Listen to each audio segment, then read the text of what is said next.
Hello everyone, I'm Sven Ronning and this is Violin Axioms, the channel where we break apart playing the violin into small axiomatic bits. Be sure to subscribe to the channel so that you get all of the little axiomatic ingredients that go into improving your playing. Okay, so today we're going to work on memorizing arpeggios using the E pattern and to apply different kinds of metronome practice to improving the accuracy and the speed of getting around on those arpeggios. So let's start by just saying that we're going to be doing the same collection of arpeggios that you would find in a number of different arpeggio books or scale books. Carl Flesch's scale book, the ordering that's there, Barbara Barber's scale book. There might be others as well that use this, that don't necessarily use the fingering that I'm proposing here. You remember, I'm a big fan of, when it comes to arpeggios, to try and make the fingerings as similar as possible in each octave, at least when that makes sense. And so for these, I'm going to try and do that. You've heard me maybe on the channel before talking about skyscraper fingerings. That is to say that one floor, one octave, in other words, is like every other floor. It can be a great way to memorize arpeggios. Here in the E pattern, doesn't always work out perfectly, but let me try and explain where I'm coming from. So for E major and minor arpeggios, we're going to start on the D string and do 1, 3, then on the A string 1, 1, 3, then on the E string 1, 4, 1, 3, 4, and coming down exactly the same way. 4, 3, 1, 4, 1, 3 on A, 1, 1, 3 on D, 1. Okay, maybe you can recognize that here, 1, 3, 1 is the same as this one, 1, 3, 1. Now I've run out of strings. I can't cross another string, so I'm going to modify my skyscraper with a 4, 1, 3, 4. So it's a sort of modified skyscraper. That fingering works for both major and minor arpeggios. Okay, to do the say and play, you know this is one of my favorite techniques, meaning say the fingering in rhythm without touching the instrument to check your memory and concept. That would work like this. At any tempo you like, I'm going to pick a moderate tempo. D, 1, 3, A, 1, 1, 3, E, 1, 4, 1, 3, 4. Coming down, E, 4, 3, 1, 4, 1. A, 3, 1, 1. D, 3, 1. Okay? And I'm going to just test my memory first of all by maybe let's do quarter note equals 76, and I'm just going to play quarter notes to see if I can do that.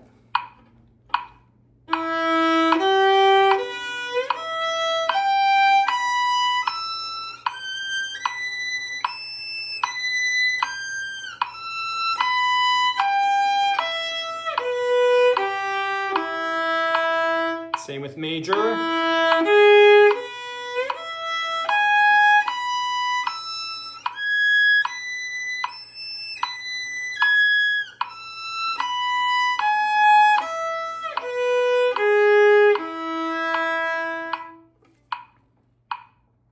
Okay, so how about for this version, since there's 3 notes per octave, one might say, we're going to do the long, short, short, and the short, short, long for practice.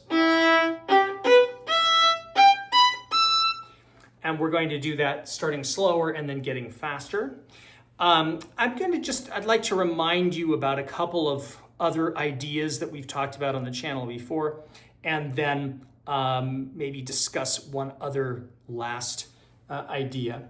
First of all, remember that when you get into this very high octave here, it's often difficult to keep your fingers down because you may feel like you have to lift. Don't do it. If I raise my elbow and then come around, and in that order, remember that's very important to raise the elbow first, then come around, okay? Up and around.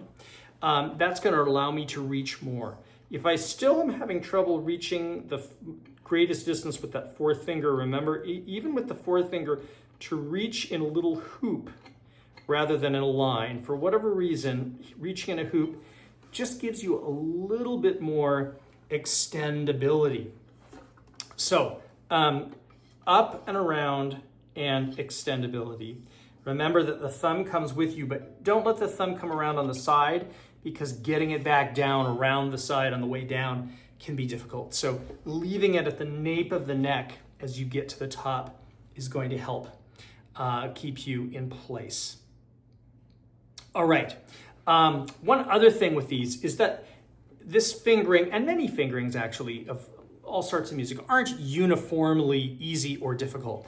Here, not so bad. That, is maybe a little more tricky. So you may see me, if and when I make some mistakes in intonation or blemishes in intonation, I might just loop.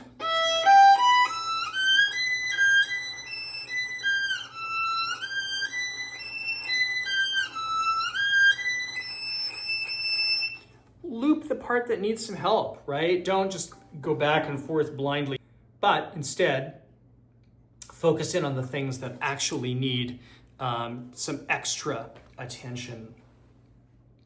Okay, so we're going to do this at quarter note equals 76, and long, short, short is what we're going to do. Let's start with 2 notes or 2 clicks, so a half note long and 2 quarter notes short. Long, short, short, okay? And then we'll double that, okay? Here we go. 3, 4.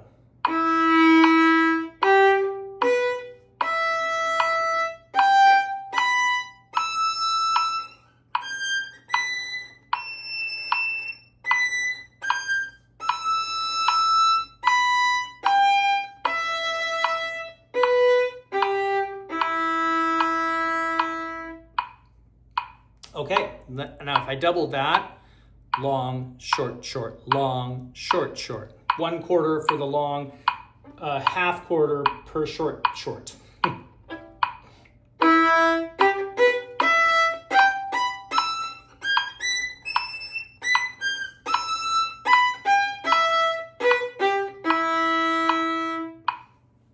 All right, and let's see if I can do twice as fast as that.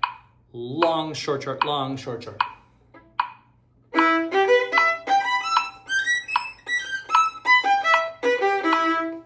Not perfect, but okay. I'm going to work on that top octave a little more carefully.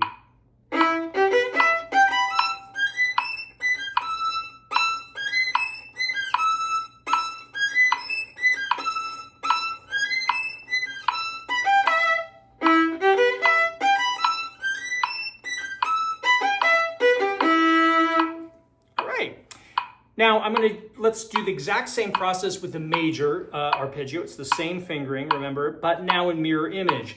So short, short, long. Short, short, long.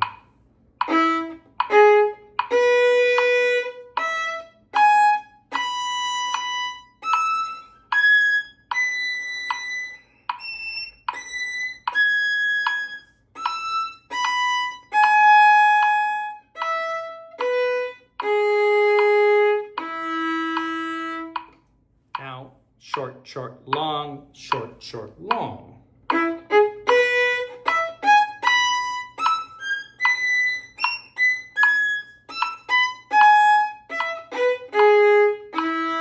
Not perfect on top.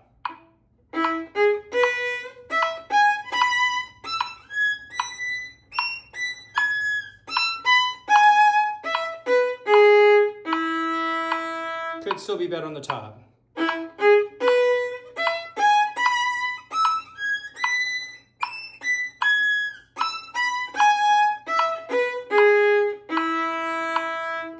lastly, short, short, long, short, short, long, short, short, long, short, short, long.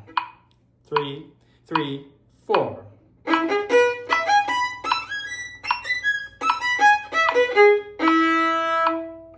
There we go. All right. So, practicing with a metronome like that in shorts and longs, it's the short, short, long is particularly good for arpeggios. Let's go over the rest of the E arpeggios. The next one, the submediant, as Barbara Barber, I think, likes to call it in her book, is an C-sharp minor arpeggio starting on E. So 1, 3 on D, 2 on A, then shift to 1, 3, then 2 on E, then shift to 1, 3, 2, 4. 1, 3, A, 2, 1, 3, E, 2, 1, 3, 2, 4. 1, 3, 2, 1, 3. There we go. Yes, okay. Or to say it in the say and play. D, 1, 3, A, 2, 1, 3, E, 2, 1, 3, 2, 4, E, 4, 2, 3, 1, 2, A, 3, 1, 2, D, 3, 1. Okay? And I'm just going to play that for you once. We won't do all the rhythms here, just to test our memory.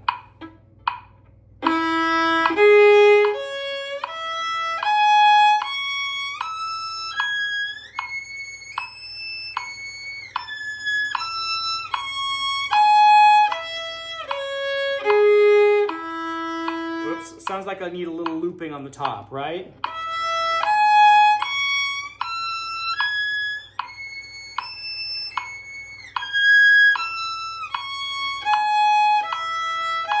Okay, and you hear that I'm still having a little wobble on the way down.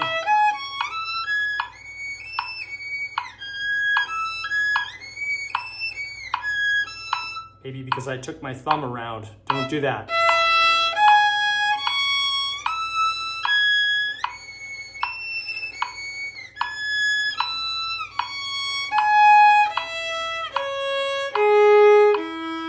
Okay, so remembering that we want to keep the thumb connected there. Remember the drop the landing gear we've talked about previously in the channel, really connecting your shifts on the way down to the thumb. One more time on that.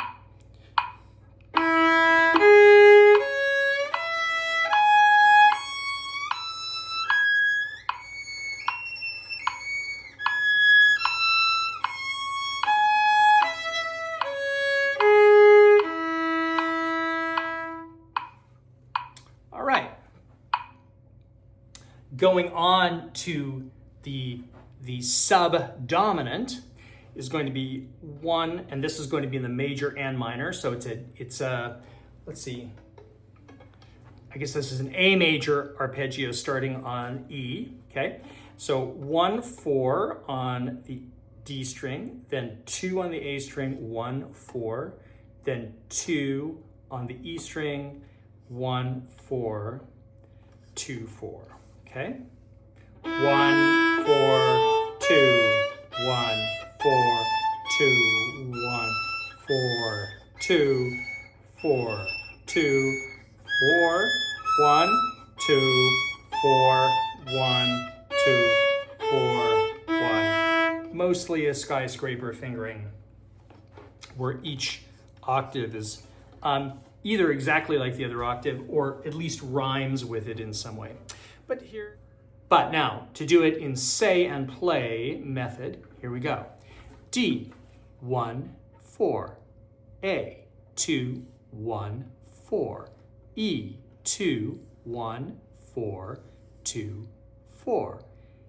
E, 4, 2, 4, 1, 2.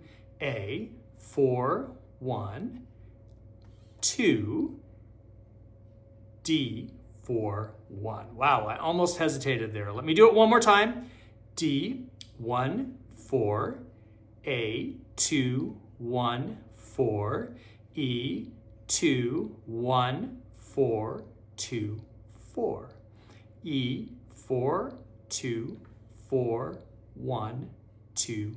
A, 4, 1, 2. D, 4, 1.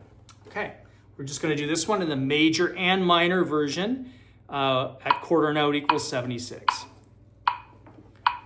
1, 2, 3.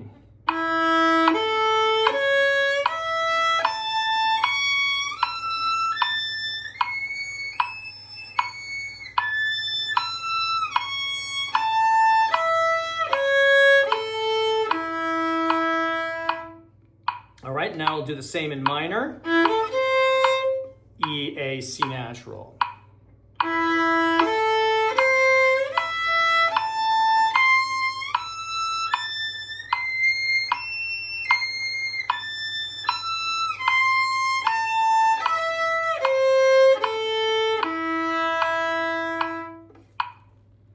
All right, and lastly is the dominant 7.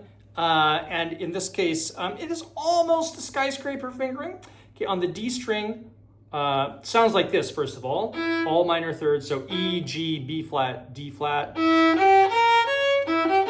So 1, 3, 2, 4 on D, then 1, 3, 2, 4 on A, then 1, 3, 1, 3, 4 on E. So 1, 3, 2, 4, 1, 3, 2, 4, 1, 3, 1, 3, 4, 4, 3, 1, 3, 1. Now 4, 2, 3, 1, 4, 2, 3, 1. Okay, and it is exactly the same on the dominant 7, the one that sounds like this. E, G sharp, B, D natural in this case. And the fingering will be exactly the same. It is as follows according to the say and play method. D, 1, 3, 2, 4. A, 1, 3, 2, 4. E, 1, 3, 1, 3, 4. Coming down. E, 3, 1, 3, 1. A, 4, 2, 3, 1. D, 4, 2, 3, 1. All right, let's play those straight through, starting with the dominant, the diminished 7. 3, 4.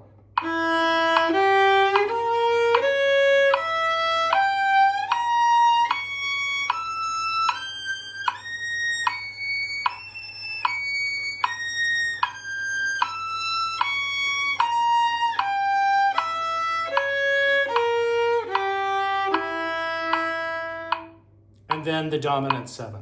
Here we go. 3, 4.